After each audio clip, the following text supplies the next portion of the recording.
Imagine walking through a city.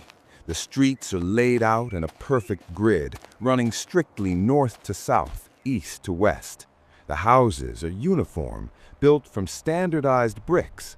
But the most shocking thing isn't the architecture, it's what is hidden underneath the street. You look down and you see manholes. You see a complex gravity-fed sewage system. Inside the homes, there are private bathrooms with flush toilets connected to that central grid.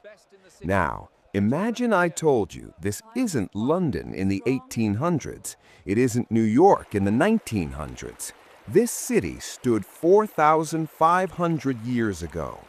While the rest of the world was still figuring out basic tools, these people had sanitation systems that wouldn't be matched in Europe for another 4,000 years.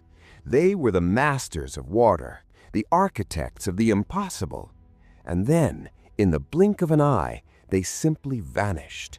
They left behind no statues of kings, no lists of wars, and a language that, to this day, not a single person on Earth can read.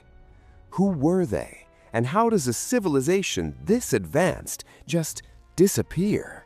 Welcome to the Indus Valley Civilization. When we think of ancient history, our brains usually go to two places, ancient Egypt and Mesopotamia. We think of the pyramids and we think of Babylon. But the Indus Valley Civilization, located in modern-day Pakistan and northwest India, was bigger than both of them combined. At its peak, it covered 1 million square miles. It hosted 5 million people. That was 10% of the entire world's population at the time. And the crown jewels of this empire were the twin cities, Harappa and Mohenjo-daro. But here's the first twist. Usually, when archaeologists dig up ancient cities, they find chaos. Winding streets, random houses, a mess of expansion over time. Not here.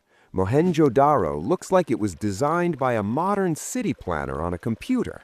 The streets are perfectly straight, the corners are perfect right angles. They used bricks that were standardized in size across the entire empire. A brick found in a city in the north was the exact same dimension, down to the millimeter, as a brick found hundreds of miles away in the south. This implies something incredible: a centralized government, standard weights and measures, and a bureaucracy that worked flawlessly across a massive territory. But let's go back to the plumbing, because this is what truly breaks historians' brains.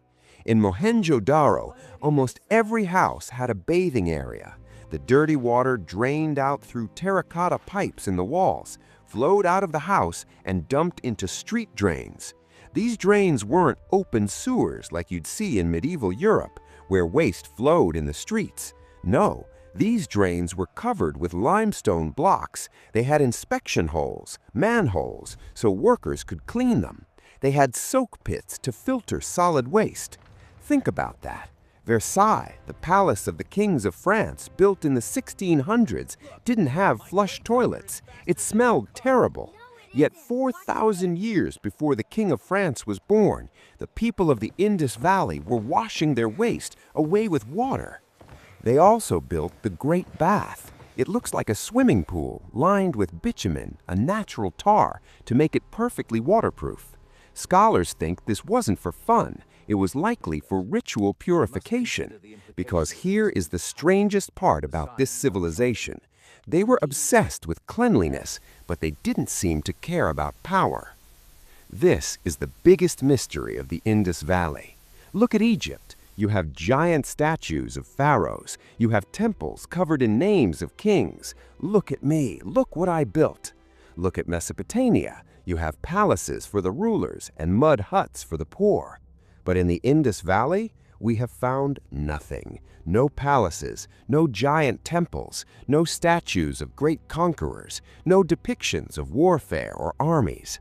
The largest buildings in the city weren't for kings. They were granaries, giant warehouses to store food for the people. The houses were remarkably equal in size. Did they figure out a way to live without a hierarchy? Was this the world's first democracy? or a socialist utopia 4,000 years early? We simply don't know. And the reason we don't know brings us to the most frustrating puzzle of all. We cannot read their writing. We have found thousands of small soapstone seals. They're beautiful. They depict animals, elephants, tigers, and rhinos, and a mythical creature that looks exactly like a unicorn. Above these animals are symbols, 400 distinct characters. We have used supercomputers. We have used AI. We have used the world's best linguists, and we have failed because the inscriptions are too short. The average length is only 5 symbols. Is it a name, a price, a religious mantra? Without a Rosetta Stone to translate it, the voices of these 5 million people are locked in silence forever. We don't even know what they called themselves. Indus Valley is just a name we gave them. So, where did they go?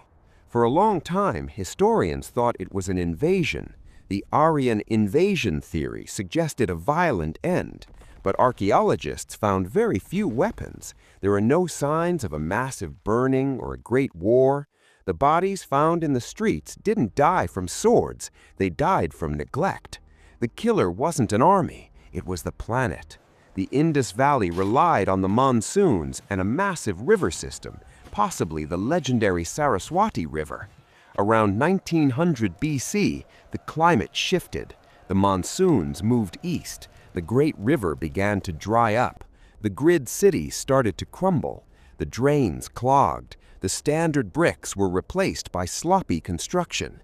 People abandoned the great cities and migrated away, forgetting their technology, forgetting their writing, and forgetting their toilets. It took humanity nearly 4,000 years to relearn the sanitation engineering that the Indus Valley people used every day. It is a humbling reminder. Progress isn't a straight line. We can go backwards. Great civilizations can fall, and their most advanced technologies can be buried under the sands of time. If you want to uncover more lost secrets of our past, make sure to subscribe to Era by Era, because history is much older and much stranger than we think.